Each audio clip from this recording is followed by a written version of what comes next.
Hallo Deutschlerner! Ich bin Herr Antrem, and in this lesson I will teach you some of the less common separable prefixes, what they mean, and how to use them in a variety of examples. If you want to know the rules for these prefixes, please watch my other video about that. If you want to know the most common separable prefixes, you can find that linked in the description as well. If you want worksheets and extra materials for every lesson that I upload, consider hitting that join button down below so that you can become a channel member, or go to patreon.com/MrLAntrim and you can join me there. These people have already done that.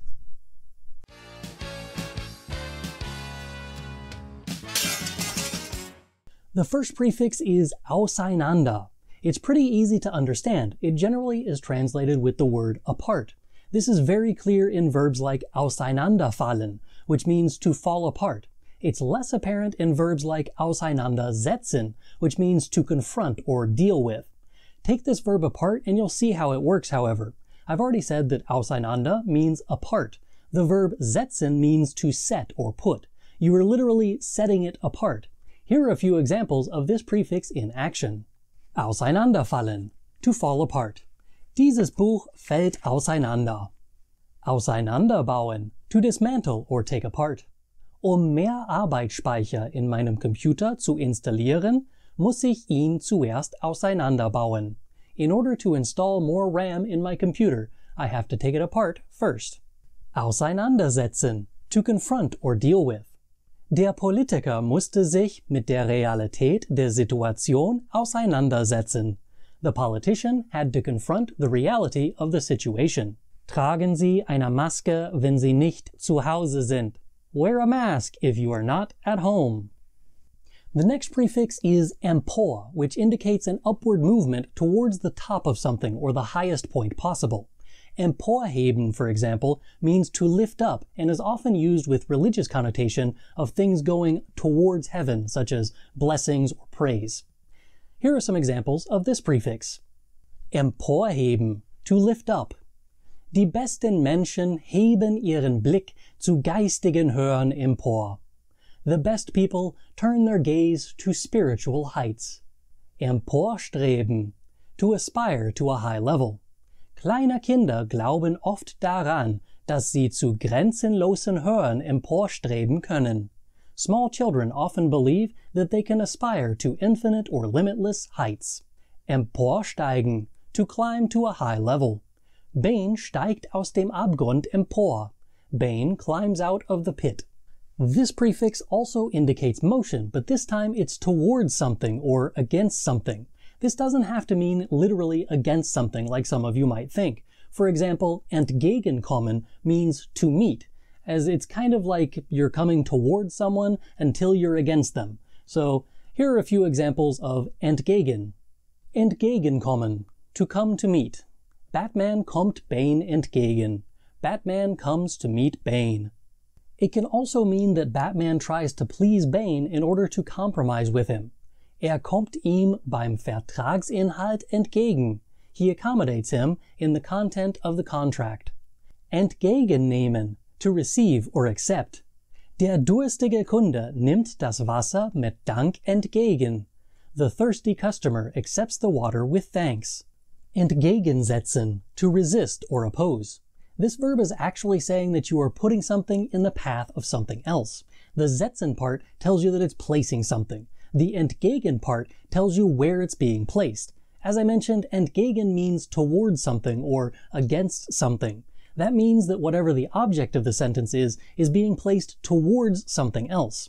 It takes a bit to wrap your brain around this, but hopefully this example helps. Eine kleine Gruppe setzte den neuen Regeln Widerstand entgegen.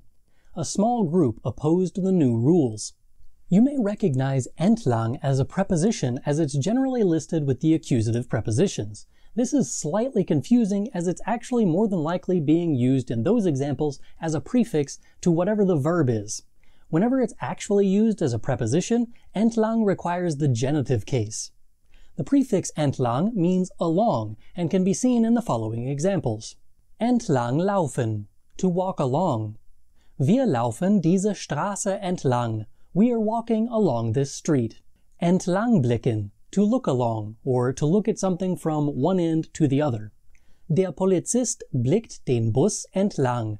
The police officer looks along the bus. Entlangfahren. To drive along. Meine Familie fährt gerne den See entlang. My family likes to drive along the lake. Entzwei is a really easy prefix to understand. It means into, so whatever the action of the sentence is, it's being done in such a way that something becomes two parts. You can see that in the following examples. Entzweibeißen, to bite into. Mein Sohn beißt den Bleistift entzwei. My son bites the pencil in two. Entzweigehen, to go into or fall into two pieces. Meine Brille ist entzwei gegangen. My glasses broke in two. Entzweireißen, to rip in two. Der Lehrer reißt meinen Aufsatz entzwei. The teacher is tearing my essay in two. One that makes it into almost every textbook is fern. This prefix is incredibly rare. It means far, but is usually translated with the English prefix tele. The most common example of this is Fernsehen, which is to watch television. It's literally seeing far, but that's also exactly what television is. Vision, seeing, tele, far. Here are a few examples of fern. Fernsehen, to watch television. Heute Abend sehen wir nur fern. This evening, we are just watching TV. Fernhalten, to keep away. Ich halte meine Kinder von Politikern fern. I keep my children away from politicians. Fernlenken, to control remotely. Das Kind lenkt das Auto fern. The child controls the car remotely. Für means for or in one's stead. Nowadays, für is used as a preposition or a prefix for nouns made from archaic verbs. For example, the verb fürsprechen is to advocate or speak for someone. This hasn't been used in like a couple hundred years, but the noun Fürsprecher still remains, and you can see the combination of für as a preposition and sprechen, which means the same as the old verb fürsprechen. Since this video is about lesser used prefixes, I thought I should include it, but there are very few verbs that actually use this as a prefix. The ones that do use it are either archaic or just seldom used. I'm not even going to give you any examples of this in sentences, as there aren't really any examples to be given. Another one that is mostly used for prefixes for nouns made from old verbs is gegen. This prefix means against, but it doesn't have to be literal. Think of gegenchecken, for example. This is like the English verb to double check. It could also be thought of as counter-checking or rechecking. Gegenchecken, to double check. Wir müssen alles das, was sagt, gegenchecken. We have to double check everything that he says. Gegenzeichnen, to countersign. Zeichnet den Vertrag gegen. He countersigns the contract.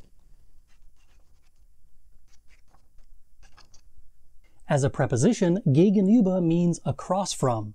As a prefix, it means the same, but it's saying that whatever the action of the verb is being done in such a way that the subject travels to a position across from something or someone else. For example, gegenübersehen, to be faced with, suddenly see someone in front of you, unexpectedly more than likely. Plötzlich sah ich mich dem Verbrecher gegenüber. Suddenly I was faced with the criminal. Literally speaking, suddenly I saw myself across from the criminal. Gegenüber sitzen, to sit across from. Der Mann und seine noch Ehefrau sitzen sich gegenüber. The man and his soon-to-be ex-wife are sitting next to each other. Gegenübertreten, to walk in front of. Bigfoot ist mir gerade gegenübergetreten. Bigfoot just walked in front of me. The word tritt is literally one step. To be more precise, it's to lift your foot off of the ground and put it back on the ground. That's one Tritt. The direction of this movement or action is not really important, but is expressed in context. That's why you can say auf der Stelle treten, to tread water or not make any progress.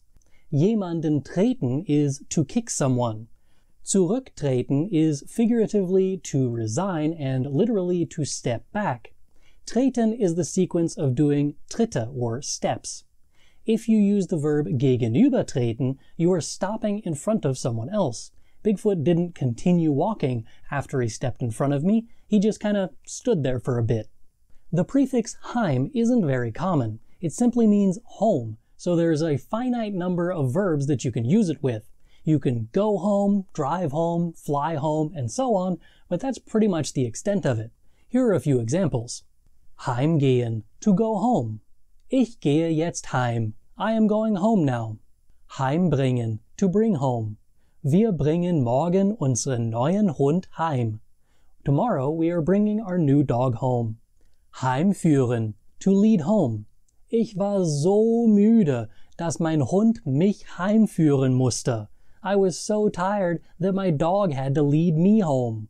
The prefix hinterher means afterwards or after that. It's basically a prefix that functions as an adverb. Here are a few examples. Hinterherkommen, to follow or come after. Nach dem ersten Auto kamen 4 SUVs hinterher. After the first car, 4 SUVs followed. Hinterherwerfen, to throw at someone from behind as they are leaving. Der Mobber warf dem Mädchen Steine hinterher. The bully threw rocks at the girl as she left. Hinterherhinken, to lag behind, literally to limp behind. Die USA hinkt der Europäischen Union hinterher, wenn es darum geht, Covid-19 unter Kontrolle zu bringen. The USA is lagging behind the European Union when it comes to getting COVID-19 under control. A relatively popular prefix, at least for our list for today, is los. This prefix indicates that something is starting, such as losgehen, to start, or loskichern, to start giggling or snickering. It can also mean away, as in the verbs losketten, to unchain, losbekommen, to get something loose or off. And now, some examples. Losfahren, to start driving. Sobald ich meine Mutter sehe, fahre ich los. As soon as I see my mother, I start driving away.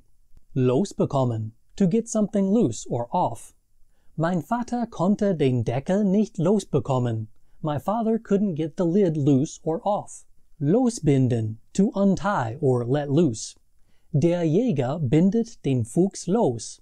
The hunter is untying the fox, or the hunter is letting the fox loose.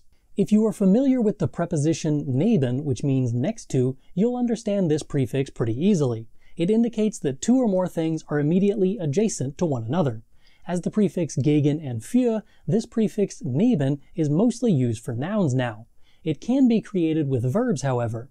The nouns created with this prefix, and the other ones for that matter, are usually noun versions of verbs. For example, darstellen is to act. A Darsteller is an actor. A Nebendarsteller is a supporting actor. You might also see this prefix combined with einander to become nebeneinander, which you can see in the verb nebeneinander halten, to hold next to one another.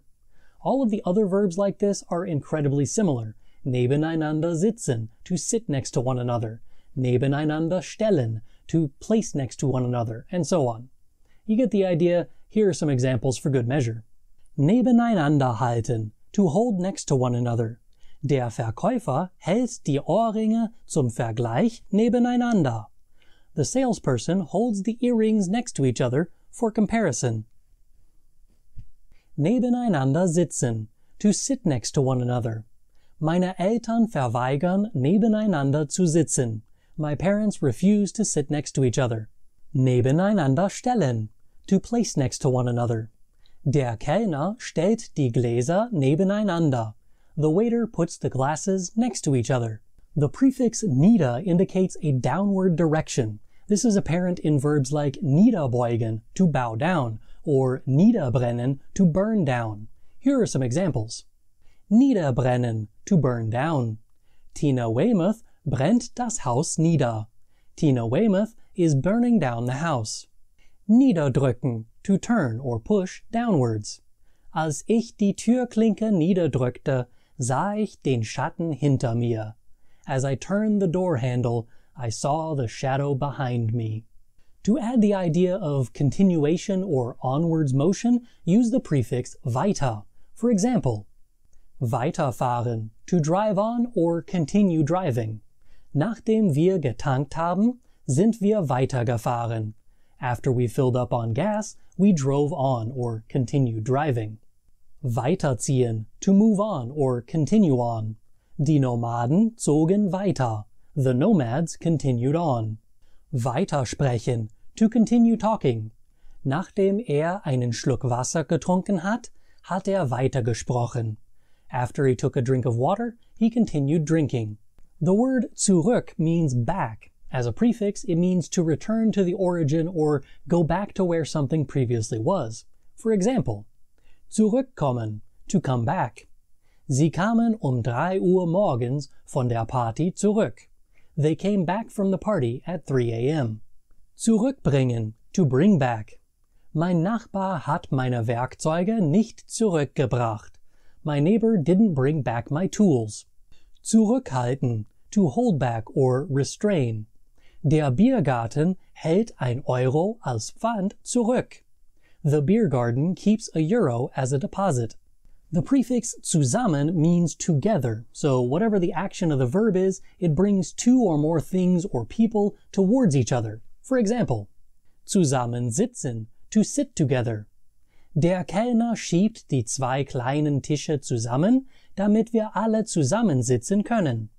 The waiter is pushing the 2 small tables together so that we can all sit together. Zusammenwachsen, to grow together.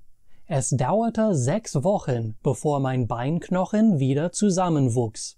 It took 6 weeks before my leg bone grew back together. Zusammenbinden, to tie together. Herr Antrim bindet seine Maske hinter seinem Kopf zusammen, damit sie nicht immer auf seine Ohren drücken. Herr Antrim ties his mask behind his head so that it doesn't always push on his ears. As I mentioned at the beginning of this video, these prefixes are less common than the ones I talked about in the previous video. If you haven't seen that video or the others in this series about prefixes added to German verbs, you can see them all in this playlist linked over here. Das ist alles für heute. Danke fürs Zuschauen. Bis zum nächsten Mal. Tschüss!